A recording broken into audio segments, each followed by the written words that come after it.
नमस्कार, मी सुवर्णा कुलकर्णी. मी पुण्याला असते.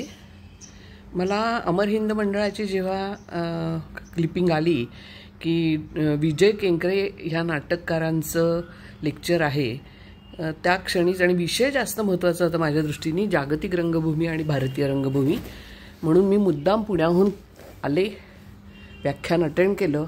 आणि मला सांगायला खूप आनंद होतो की मला इतक्या लांबून उन्हातानाची मी आले ते पूर्ण वसूल झाले, पैसे आणि वेळ आणि श्रम.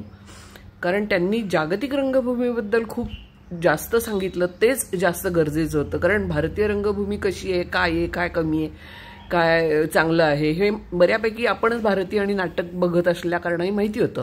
पण जागतिक रंगभूमीच्या संदर्भातली जी त्यांनी वेगळी आणि चांगली आणि एक्सक्लुझिव्ह माहिती सांगितली, त्यांनी आपल्याला पण बघण्याचा परिप्रेक्ष्य वाढतो, आपली पण काय म्हणतात रेंज वाढते विचार करण्याची, बघण्याची एखाद्या दृष्टीकडे. हे सगळं ऐकायला मला खूप आवडलं. आणि अमर हिंद मंडळाचं खरंच कौतुक आहे, त्यांनी योग्य व्यक्तीला बोलवलं आणि आम्हाला छान माहिती दिली. मुद्दाम विजय केंकरेंना बघायला मिळालं, भेटायला मिळालं, त्यांच्याशी 2 शब्द काहींना बोलायला मिळाले, ह्याचा आनंद आणखीन जास्त असतो. कारण काय, आपलं आपण नुसतंच म्हणतो लेखक दिसतो कसा हा आननी, तर तो प्रत्यक्ष याची डोळा बघायला मिळाला, त्यांचे विचार ऐकायला मिळाले. हे सगळं ऐकून खूप छान वाटलं. असेच छान छान कार्यक्रम अमर हिंद मंडळाने करावेत. खास पुण्याहून येईन. आज सुद्धा अंटार्क्टिकाचं डॉक्टरांचं लेक्चर आहे, की ज्या स्वतः अंटार्क्टिकाला जाऊन आल्या.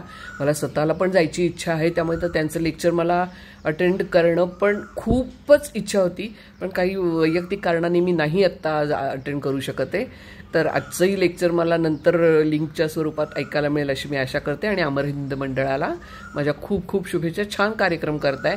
मुख्य म्हणजे पंखेही होते, त्यामुळे लोकांनी चला नको ते लेक्चर उठून जाऊया असं नाही वाटलं. त्यामुळे व्यवस्था पण छान होती आणि लेक्चर तर काय सुंदर होतंच.